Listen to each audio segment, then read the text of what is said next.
Thank you, Rena. I'm going to come stand closer. For that warm introduction, and FairVote, of course, for this recognition. It's really wonderful to be here this evening and to celebrate our work for a more functional, representative, and resilient democracy. We're gathered together at a time when democratic values and institutions are under threat around the globe, and polarization and discord are poisoning our nation.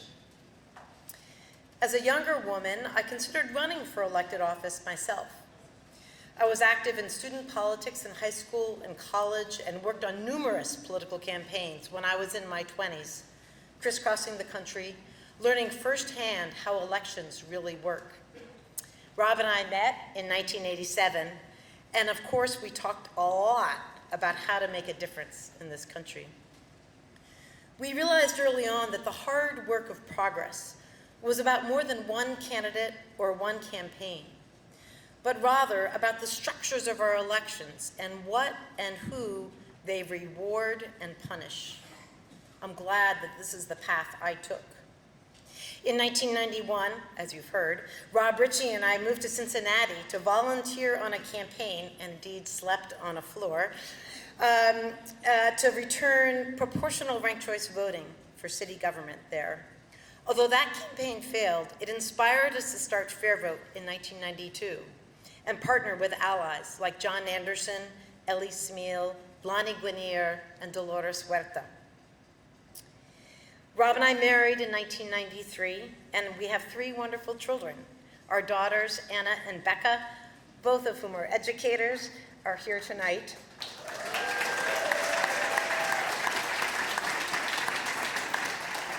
And our son, Lucas, who's in Maine, is about to take his final steps to complete the Appalachian Trail. Amidst family life, I continued supporting FairVote with fundraising, board development, event planning, and ended up serving on the FairVote board, just years perk up, for 28 years. Oof. In 2013, FairVote launched a project on the impact of electoral systems on women's representation. I took over the project, and in 2018, we launched Represent Women. The following year, we secured our first multi-year grant from Melinda French Gates, perhaps some of you have heard of her, her foundation, Pivotal Ventures. That enabled us to expand our work to identify the best practices to address the structural barriers that women face in politics, as candidates and as elected officials. I'm so proud of the terrific Represent Women team and projects like the Democracy Solutions Summit, the Women's Power Collaborative, and the Gender Parity Index. Can all the Represent Women staff and board raise your hands? You're here.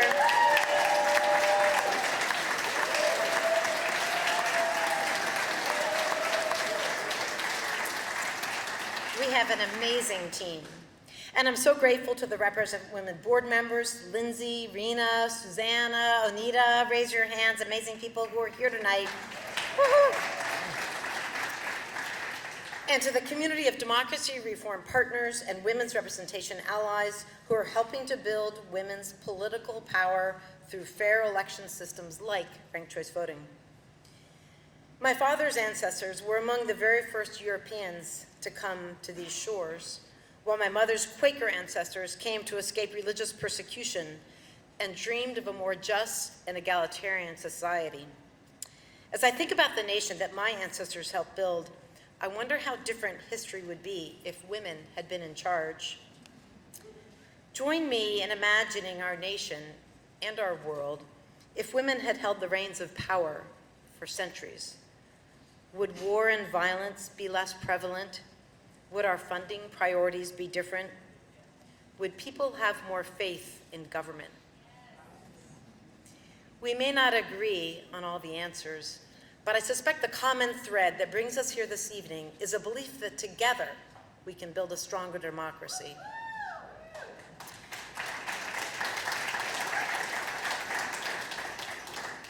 Rob and I were early explorers in this work, as perhaps you now know, much like our ancestors. But now our movement has grown and flourished, and it's a great joy to see how far we've come and to imagine how far we can go together.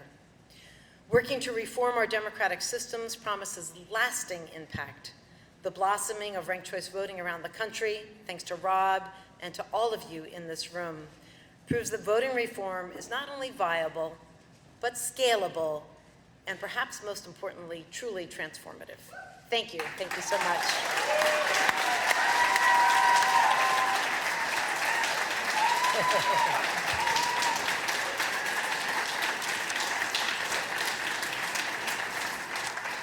Cynthia, that was beautiful.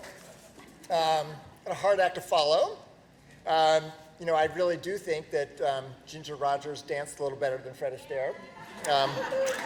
But dogged persistence has been my thing, so I'm going to continue.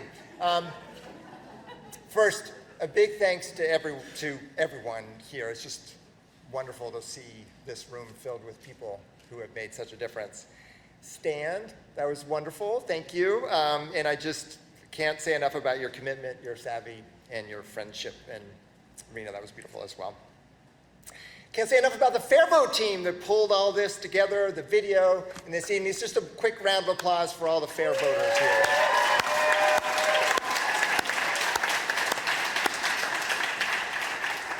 And as I look out, I'm just so deeply grateful. You know, generational impact couldn't have happened with all the friends, the allies, the reformers, the FairVote folks who are here.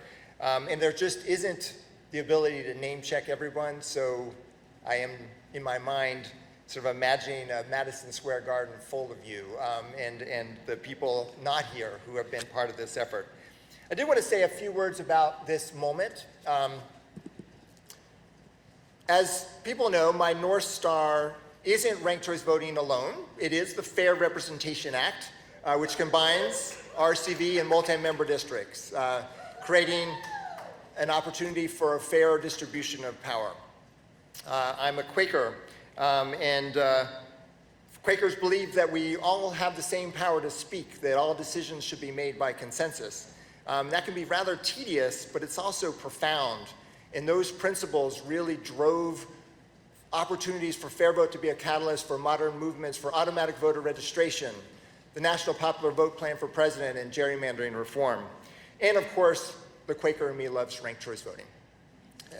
It creates a direct incentive for candidates to listen to more voters and for voters to listen to more candidates. And that's a good thing. And it solves a problem we can all really understand. Back in 1980, I just turned 18 and I could vote for president. And I convinced my college friends and even my grandmother not to vote for my real first choice, who was the independent John Anderson, because I didn't want people to waste their vote. In 1992, I'm working with that same John Anderson as we start FairVote and get an op-ed in the New York Times saying ranked choice voting is the solution to the spoiler problem. That same op-ed in different forms was written in 96, in 2000, in 2004, in 2008, in 2012, and yes, just last week, in an op-ed that ran around the country. But we have gotten a long way, but we faced a lot of hurdles to RCV. A lot of people in the room have helped deal with those, but voting machines that couldn't handle it, nervous incumbents, they're still nervous, worried about unintended consequences, some funders who thought we were marginal, but we had to show proof of concept. And so we had to build a movement in cities, kind of city by city, case by case. Then we had some bad breaks that led to some repeals and the challenge of dealing with repeals. And then bouncing into that amazing trailblazing win in Maine in 2016, which really started a journey for this issue to just a whole nother level and brought so many people into the room. When I think about what has followed, it's just amazing. So we've had, as I think was mentioned earlier, 27 straight city wins for RCV that started right here in New York City.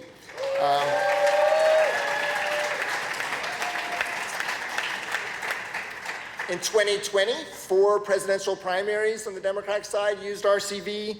And Alaskans passed their transformative top 4 RCV model. 2021, Governor Glenn Youngkin was nominated by Virginia Republicans to be their candidate for governor with RCV, and the US House passed pro-RCV legislation. RCV's been an answer on Jeopardy, a New York Times crossword clue, and the means to pick Best Picture Oscar and student leaders at now about 100 colleges and universities around the country. So such work, such success, such progress is all dependent on this broader movement and us working together. And for me, working together does start with Cynthia. She's always been my closest confidant. She and my family tolerated many 7 p.m. rush to the post office just before it closed, and weekend phone calls with activists, and the roller coaster of wins, setbacks, and budget shortfalls. We sometimes had to meet with our credit cards. And here we are today, and here Cynthia is in building Represent Women with this inspiring team that's going to have an amazing impact all on its own. And for FairVote, we are now at a point of inflection. I've turned over the reins to our incredible new CEO, Meredith Sumter, who you'll hear from soon.